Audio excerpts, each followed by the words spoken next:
Subscriptions. This has become even bigger for us in 2025. I think for our new game, it's like 80% of our purchase revenue is subscriptions. It's we've really leaned into it, and we try and drive a lot of conversion to it. So yeah, that's continued to be huge for us. And obviously $1 in subscription is much more valuable than $1 of IP because there's a repeat element to that purchase.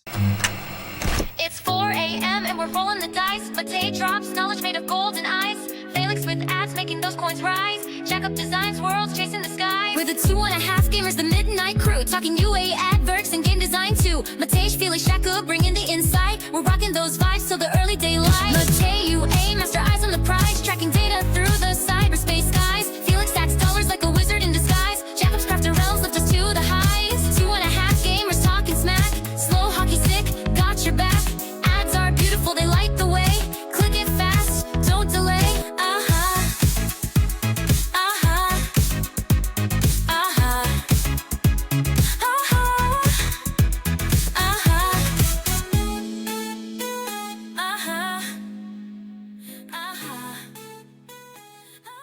Hey everybody, welcome to the 2.5 Gamers podcast. No, Matej Lankarik hasn't lost all of his good looks. I am your host today.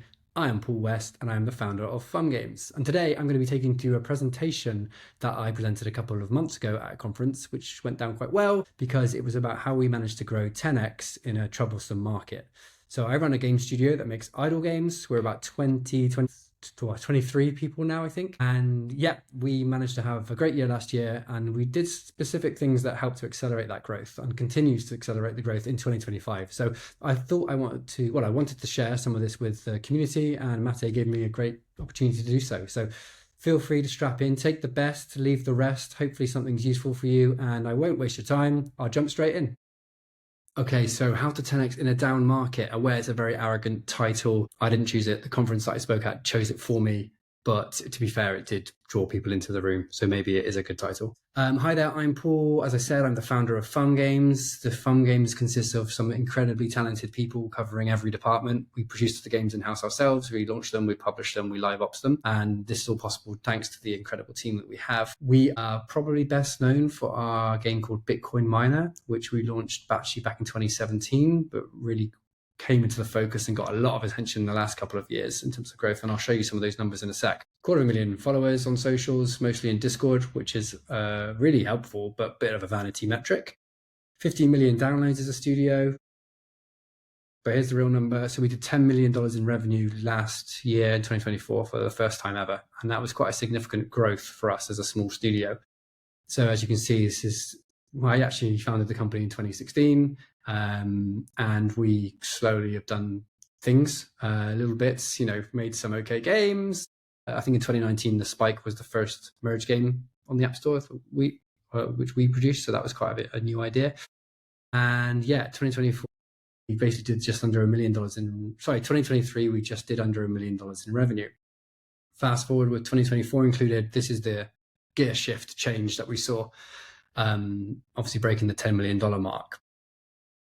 But 2024 was tough, right? Why am I talking like I'm asking myself the question? Sorry, that's odd. Yes, 2024 was really tough. If we ask ChatGPT, you can see the number of jobs that was lost. Always be nice to ChatGPT, by the way. If they run the world one day, it's always good to have been kind in the background. But yes, it was. I'm not going to go too much into this. Everyone knows the challenges, the layoffs, and the trickiness that the whole of the gaming industry has faced.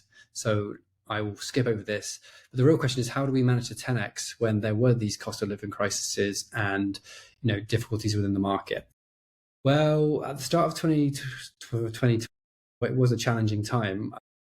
We hadn't really moved the needle much in a few years. We had a great team, but we couldn't seem to execute on revenue-driving products.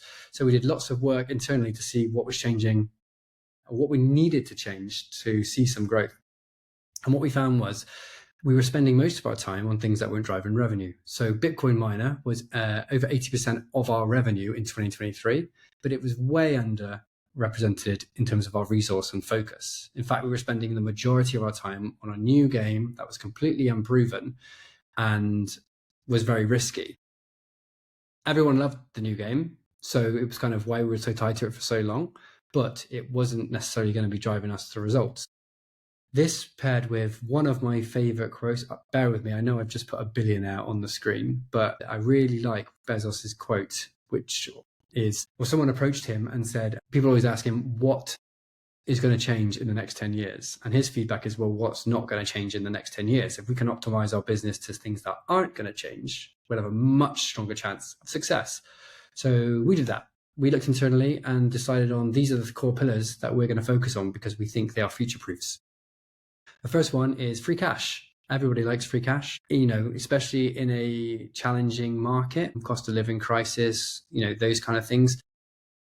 Having a little side hustle, even if it's only like $5, $10 a month, is kind of rewarding, especially if you're playing games anyway. So we focused on that specifically. Bitcoin is the next one.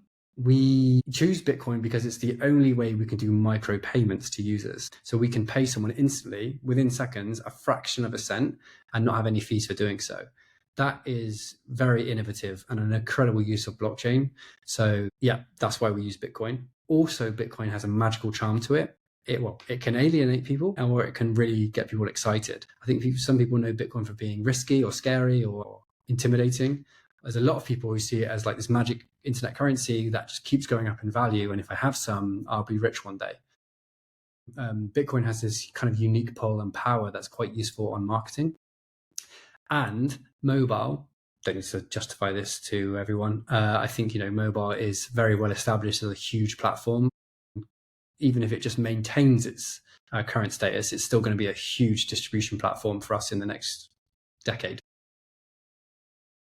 In H1, this is our results. So here we're seeing revenue against ARPDAU. So you could see month on month, as we focused on these new future proofs, as we called them, we were seeing really good results. So revenue would continue to grow, and this was reflected by us focusing on the product that was driving the most revenue. So ARPDAU kept going up as well. Hooray, we fixed it, we thought. And then we see a little bit of a dip. Although it was only a little blip, and then we kept going. So overall, every month was pretty much growth. And it was an absolutely exciting year for us to see all this expansion in the product of Bitcoin mining. So yeah, of course, you're thinking, I thought you were going to give us some tips. What did you actually do? Well, I split this up into a couple of sections. First, monetization. We really heavily focused on live ops. We set up every weekend and we call it the midweek event, live ops. So these are very, very primitive setup things that actually drive quite a different experience in the game. So on the weekend, you blast a rocket to the moon. You have to build it. It's just basically the same game, almost reskinned. And it's really, really successful. It allows us to get loads of users back in on the weekends, even more than typical, with push notifications and the rest of it, and allows us to scale significantly. So that was like a big chunk of what helped us. And we've continued to run, I think we've run over 150 events now in Bitcoin Miner. So we really believe in that, and it really keeps the players engaged. So new revenue streams is a good one. These are a couple of things to look at. Not huge, but combined can be quite meaningful. So PlayGap is a new ad network that basically monetizes your offline ad placements. So if you go to request an ad, but the player's offline, or the ad fails to load for whatever reason, then PlayGap comes in and saves that impression being lost. It's a really cool idea. Zebedee is our partner that does the Bitcoin transactions. We have a great relationship with them. We actually almost work as an ad network for them. So when we send them a user, it generates us income because Zebedee pay us for that user. So that's been a great new revenue stream for us. And Wildfire, I think it's getwildfire.gg is the website, little plug for them. They monetize Discord communities. So they work with big brands, big game studios, big publishers to pretty much put ads in your Discord. But at this point, it's not a huge revenue stream for us, but it is a great way to monetize an existing community. And actually our players in our community love it when they get special offers or deals or new skins or whatever for engaging in the thing they love, which is gaming. Yeah, those are some new things that people might not have seen or heard about. And it's probably worth checking out if you're looking to find those extra margin points or areas of growth. Subscriptions. This has become even bigger for us in 2025. I think for our new game, it's like 80% of our purchase revenue is subscriptions. It's we've really leaned into it, and we try and drive a lot of conversion to it. So yeah, that's continued to be huge for us. And obviously $1 in subscription is much more valuable than $1 of IP because there's a repeat element to that purchase. Oh, hello. here I am. I have something very important to say. This episode is brought to you by Vibe.co. Have you ever thought about TV ads and how they are just for massive brands with multi-million budgets? Yeah, not anymore. With Vibe.co, you can launch CTV ads on Hulu, Roku, Tubi, you name it, in minutes. It's that simple, totally self-serve, and yes, it actually drives real business results. So over 5,000 brands are already using it. So maybe it's your turn. Check out Vibe.co. That's vibe.co, Vibe.co, and enjoy. Thank you very much. Now let's get back to the episode. So these are the main things I'd say on the monetization side. Also a boatload of testing. This is there's not probably any like golden nuggets here to pause the screen and read through, but we've done a lot of different testing of everything within the game. Running UI tests, running new ad network comparisons. We try and only go for things that will really shift the revenue. So, for example, if we're going to run a economy balance test, rather than go, okay, let's drop it by 10% and increase it by 10%, we'll probably have it by 50% and double it to really find, okay, well, where is the margin? Let's get really extreme and then find a sweet spot and narrow down from there. But we had a very good run and into 2025 actually of successful A/B tests that just kept on lifting the ARPDAL. So yeah, we just use Firebase for this pretty much with our own backend that we've had to build. But that's extremely, extremely valuable and the reason why we're confident in pushing updates to the product. So as you can see, our ARPDAL and our DAU continue to go up. I think most people who've scaled games before know that it's always quite tricky to do this in tandem, to grow your user base and keep the ARPDAL going up. Normally a golden cohort early on kind of just takes it and then the ARPDAL shrinks, but we've actually managed to fight that growth together with ARPDAL versus DAU. And actually, this is even more extreme in 2025, as we've seen the ARPDAL, it's actually doubled from where we are here, looking at the studio's ARPDAL combined. So that's pretty exciting. We also leaned heavily into UA. Mate will like this bit. So we took a lot of risks. As a pretty much like self-funded bootstrap studio, it's quite risky to spend $1 and wait for it to come back. We used to pretty much want it back in 3 days. We pushed the payback windows out and just got more sophisticated with how that could work. We never went too far. I think like in the first half of the year, we never went past day 30 for us. And now we've creeped up like a bit further from there. But that was something that was risky for us, especially as a studio founder who pays 20 mortgages. It's like, want to make sure that you can do that. But there's no risk, there's no reward. And we would no way have scaled 10x last year without putting a lot into UA. So what Mate preaches is true. Yeah, and we focused. One of the things we did in H1 was we added so many ad networks on the user acquisition side just to see where works best for us. By the middle of the year, we were like, wow, we've got so many networks live. And we did some analysis and saw that basically 90% of our spend was on 4 channels. And we just said, okay, well, let's just shut everything else off. Let's focus on these and just really, try and get as much as we can from these networks. Fortunately, they were also some of the biggest networks as well in UA. So we knew that, if we doubled one of those, it would be worth way more than doubling any of the other ones. So that was something that we did halfway through the year, which was really valuable. And it's always good. We probably should do it again now, to be honest, just re-sense check on how we expanded too far. Should we shrink down and just really, really apply more focus to the big networks? And an investment in creatives, using some creative ways to get creatives, such as hiring influencers of Fiverr or, using AI. That was something that we invested a lot more time and resource into. So this was the magic UA formula, which is not sophisticated at all. Take some risks, focus on the big stuff, do a lot of creatives, and subscribe to this podcast because Mate has really good insights on creatives. Community. Yes, this was good. We saw big growth here because of this as well. So we do a couple of things specifically with the community that keeps them engaged, keeps them excited. They do our QA for us. They help us localize the game in some cases. So we do giveaways. Every week we reward what we have like fan art of the week. So if you created a really cool meme for us that we could present to use on our social channels, we give you rewards. If you helped players in the Discord, like just players coming in going, hey, how do I do this? Or I've got a bug, and you offer assistance, then we kind of give rewards there. There's kind of a few different ways we do it. Scale, of course, that was something big that happened this in 2024. One of the ways we did get upscale is by pushing to Discord from the game. So we have this mechanic in the game where if you join our Discord, we reveal a code in the Discord every Monday. If you take that code, put it in the game, it increases your earnings by like 1% every week you do it, and it stacks. So we have some players who have been playing Bitcoin Miner for like 2 years who have like, I can't do the maths on that, but a lot of multipliers on their like gold income in the game. And that's a really popular feature. And if we ever forget to update it on a Monday or it's late, we are bombarded with messages like, where is it? Where is it? So that's a really easy, practical thing that potentially people could do.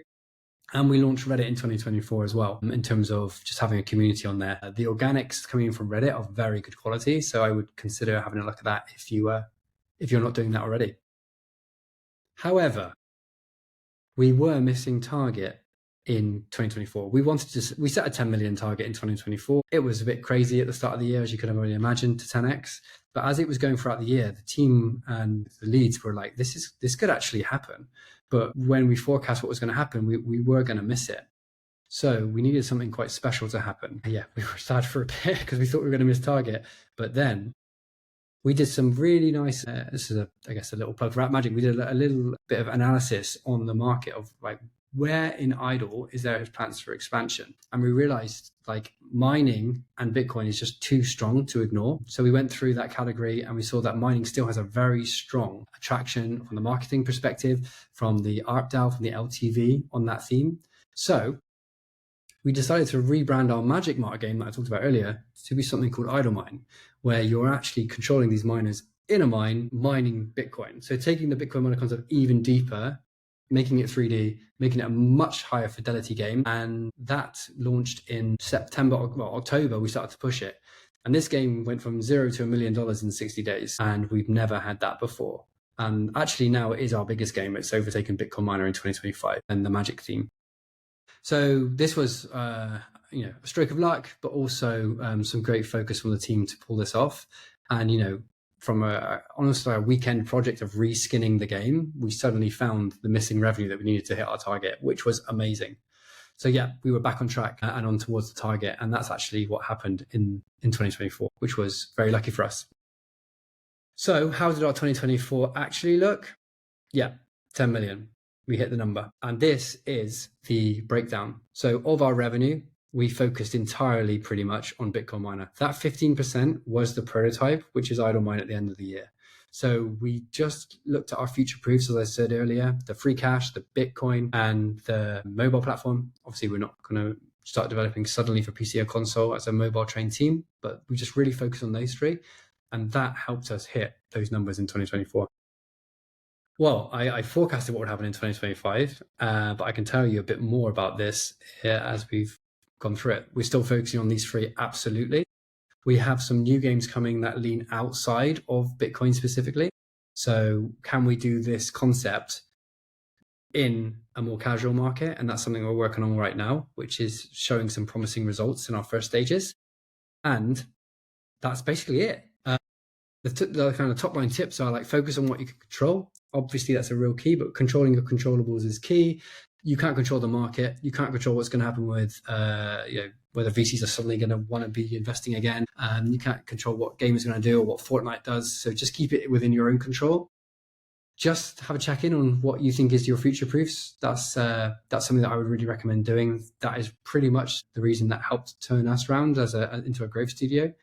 And for us, it was owning a large slice of a growing niche. And that's what we continue to focus on. These rewarded games, this kind of player and concept we think is just going to continue to grow, as you see from the expansion of rewarded UA platforms. These games paired with that work really well. And yeah, obviously we make games, guys. If we can't have fun making games, what hope does other industries have? So keep it fun, keep it light. And yeah, that's basically it. Thanks very much for listening. I hope it was helpful. Connect with me on Twitter or LinkedIn. If you have any questions, always open to chatting with the founders and game designers and builders. Yeah, hopefully that was useful. Mate will let me know if it is or it isn't, and maybe see you at a conference sometime. Thanks, everyone.